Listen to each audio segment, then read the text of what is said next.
Our Loom Along video today is sponsored by Lion Brand Yarn. Today, they are also providing the yarn, loom, and pattern. Thanks, Lion Brand.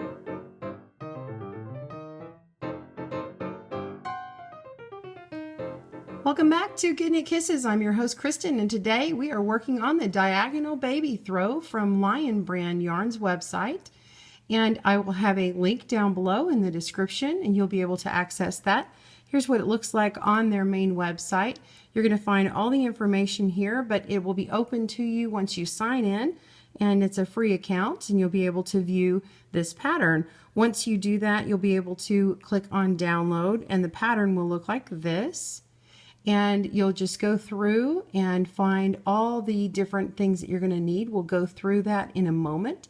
This is a beginner level. It makes one size, a 20 by 20 inch or 51.5 by 51.5 centimeters. You are going to need Lion Brand Martha Stewart Crafts Extra Soft Wool Blend. Okay, so I've got this one here. And I'm using lilac. Okay, and it takes 4 balls. And I'm going to make a smaller version. I'm only going to use 2 balls today.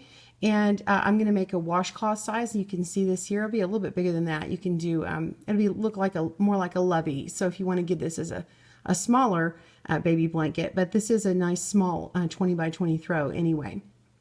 Okay, and you're going to use your Knit and Weave Loom kit from Martha Stewart. And we'll go through how to put that together. So if you'll gather your supplies, we'll get started. Okay, to get started, we're going to scroll down until we see loom configuration. It's going to tell us all the pieces that we need, and I'll go ahead and show you on a better graphic here. Okay, so we have our book, and what you're going to need is the 2 longest straight pieces, all 4 of these 12-hole pieces, all 4 of these 6-hole pieces, and then the 2 semicircular pieces. Okay, and then of course you're going to need your pick. And you're going to need 86 of the pink pegs, the large ones, and 1 of the green ones. And if you want to do the smaller version, I can show you that as well. The smaller version is if you're going to use the 2 semicircular pieces that are on the ends, and then we have 2 of the 12 pieces and 2 of the 6-hole pieces. Okay, so for the smaller version, you're going to want 42 of the pink pegs and 1 of the green peg. All right, so let's go ahead and put this thing together. Okay, I've got mine already together, but I want to show you how big it is. Okay, this is about 8 inches across, or 20 centimeters, and it goes about 34.5 inches wide, long, or which is also 88 centimeters, so it's pretty big.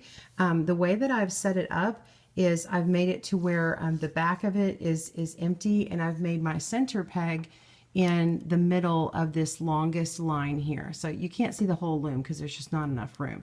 So I'm going to rotate this around and demonstrate that you can have this over the arm of a chair. And what we're going to be doing is working back and forth in a flat panel. So if you, depending upon how you want to sit, you might want to make your center peg on the long side, or you might want to turn it and make it on the short side, and but you will be going back and forth rounding like that. The benefit to starting this way is once you start getting smaller, because we're going to increase on the back side of the pattern, you'll get smaller, and you could make your loom a little bit smaller, but it's negligible. Okay, let's get started on this. Put together your loom. Just remember that your pegs are going to fit into the straight pieces and curved pieces, and then you're going to use them to lock in. Okay, and make sure they're in there nice and good. If yours are a little bit wiggly, sometimes I put an extra little piece of yarn in here, or a piece of paper towel, and it gives it a little bit more friction on there. Okay, so we're going to move down the pattern to the throw. We're going to make a slip knot so we can start casting on here. We're holding 2 strands as one, as in the notes, And we're going to cast on to the first 5 pegs. Now you want to make sure that you've got your center here, and we're going to go to the right 2 more pegs here and tie on our slip knot. Okay, and that's going to count as your first stitch. And we're going to double E-wrap these pegs to cast on. Okay, so this is going to be number 2. Our center peg is number 3. And we've got peg 4 and peg 5. And then we're going to knit across, and we'll be able to move from the left to the right. So now we're going to knit across. We're going to use a U-knit stitch. It says knit in your book, but it's also referred to as a U-knit. So we're going to go around the peg, pull the yarn to the back, be loose about it, don't pull tight, and lift up and over. So you've got 1 stitch, get the next one, move on to the next, keeping that slack in there. If you think you're too tight, then you could come back after that and tug on the stitch just a little bit, leaving enough slack. Okay, stitch 3, 4, and 5, and that slip knot will take care of that. Go ahead and pull the slack at the back here. All right, we're ready to move on to row 2. The directions call for us to purl 3, and we're going to move each new loop as we purl them 1 peg to the right. So let's go ahead and do this first one. When we purl, we're going to put our working yarn down below the loop, going to pull up this new loop. It's like we're pulling a pearl from the ocean, pull it off and put it on that peg. Go ahead and tighten that up a little bit. Now we're going to purl the next stitch. That's purl number 3. Just make sure your strands are together. Lift that off, move it over, tighten it up. Go ahead and move over to this next one here. Okay, purl that peg. That's purl number 3. Okay, so now our 4th peg, we're now counting from the right again. So the 4th peg, which happens to be my marked peg, is here, and we want to yarn over on this empty peg. So we're just going to wrap around here, and now we're going to purl 2 pegs.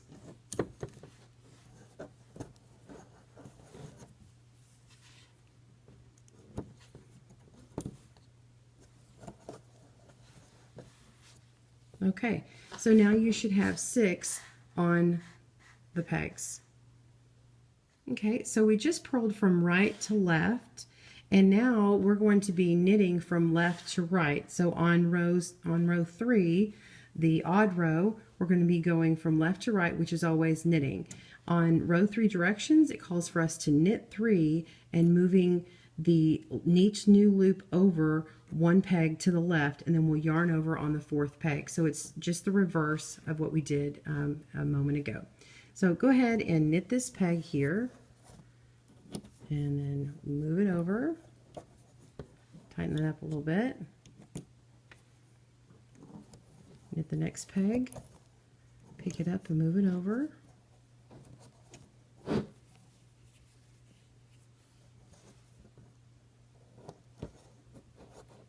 Knit peg 3, move it over, and now we're going to yarn over, and we're going to knit to the end. It's calling out to knit 3, and you will have 7 pegs left, 7 pegs with wraps on them. Okay, so now we're going to be working our way again this direction when we will be purling. Same thing, we're going to purl 3 and move it over as we go.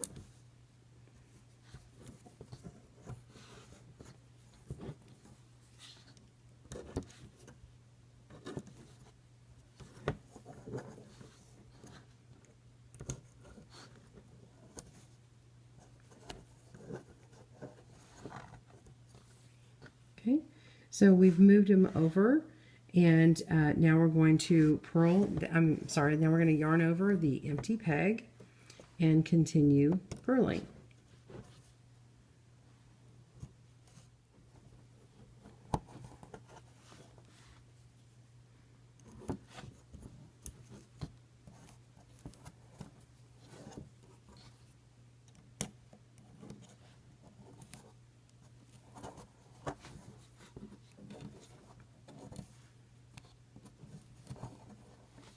Row 5, we're going to knit, knitting to the right, moving one peg over.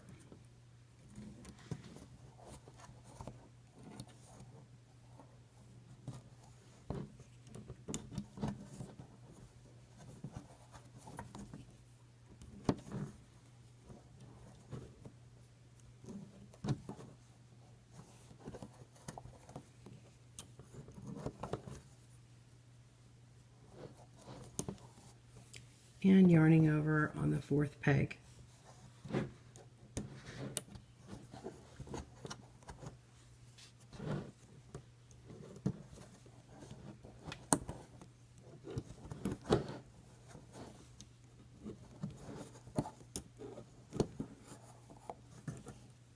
So after you have done this, you're going to repeat rows 4 and 5 until you have increased to 87 stitches. You're going to end on a knit row. So end after you finished a row 5, just as we have. So you will be on the right hand side when you are complete. All right, we'll keep continuing, going back and forth, and join me back up for the decreasing section. We're on our decreasing section, and you'll notice I am on the smaller loom for the smaller sample, but it's the same technique. So we're going to join our second two balls of yarn if you're working on your larger throw. Otherwise, you can continue this with the 2 balls that you have currently for a small one. For the next row, we're going to purl 2,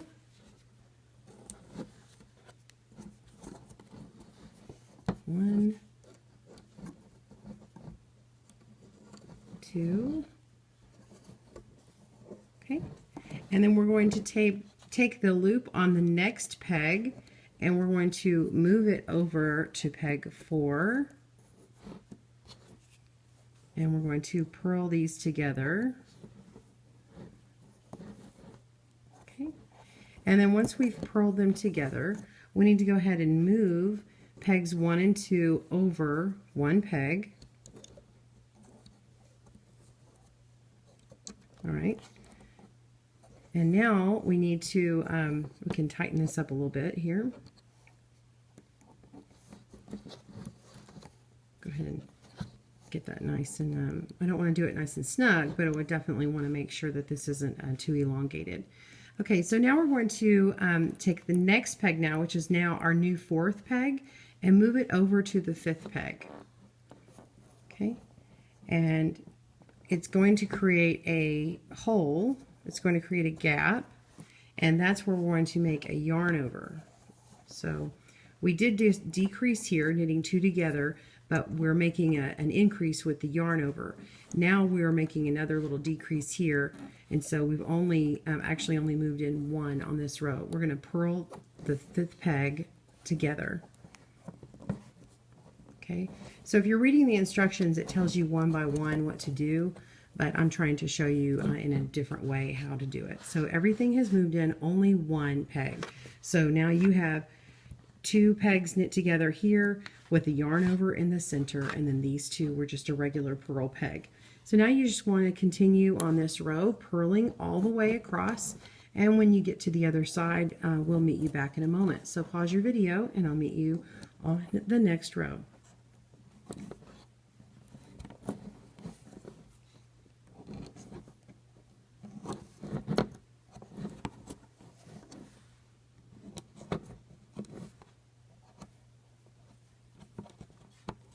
Okay, we're on the next row, which is a knit row. We're going to knit the first 2 stitches.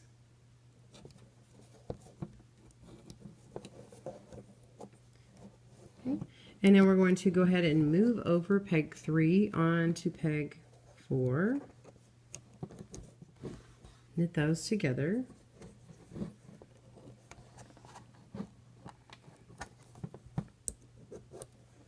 Okay. And go ahead and move over pegs 2 and 1 peg to the right. And if you do have any extra little slack, you can go ahead and get it at that time. And now we're going to move over peg 4 to peg 5. This is the new numbers. And before you knit these together, remember to yarn over here on peg 4. And now you can knit these pegs together. Okay, so now we've got a knit 2 together with a yarn over and a knit 2 together. And now you're going to continue to knit to the end of this row. So you're going to continue knitting these last 2 rows, your knit row, your purl row, decreasing as you go. When you get to 5 stitches remaining on your loom, then you will stop, and then we are going to meet back up and finish the bind off together. Pause your video and we'll meet you back at the end of the decreasing section. Okay, now we are ready to bind off. We've got the last 5 stitches. We've worked our way from left to right, and to bind off we're going to start by knitting the first peg, knit the second peg, lift the second peg over to the first and knit that stitch, move it over, and now it becomes peg 1 again. We're going to knit peg 2, move it to peg 1, lift the bottom over the top and move it to the left. Continue this, knit peg 2, move it to 1, knit over, move the loop, knit peg 2, move it to 1, knit over. Okay, and now we're just going to knit this peg again. Okay, with the bottom over top, and we're going to cut this and pull our strand out, and we are done with this. Okay, we have pulled the work off of the loom, and this is what it looks like. Now this is the size that I made, and of course if you used all 87 stitches, then yours will be much bigger. This is my bind off stitches. It's on an angle here. There's 5 of them, and then you have your original cast on with the original tail, and then the corners have a slightly rounded effect to them. This size here is, this is about 10 inches. Or let's see, 25.5 centimeters squared. Yep, that's squared. And then it'd be 20 by 20 inches if you do the larger one. Of course, this is in the extra soft wool blend. If you change it into a cotton for a washcloth, your gauge may change a little bit. Let's go ahead and finish this off. What you want to do is take your tapestry needle that came with your kit and go ahead and feed these 2 strands in here, and we're going to weave this into the project. And you've also got this part here that sticks out. You want to do is kind of imitate a stitch here. Okay, so you kind of pull it under and back. If you're not familiar with weaving those things in, you want to imitate and duplicate a stitch to make it look like another knit stitch before you start going back through, so it falls down nicely and imitates your side stitches. So once you get that in, you start weaving it through as usual.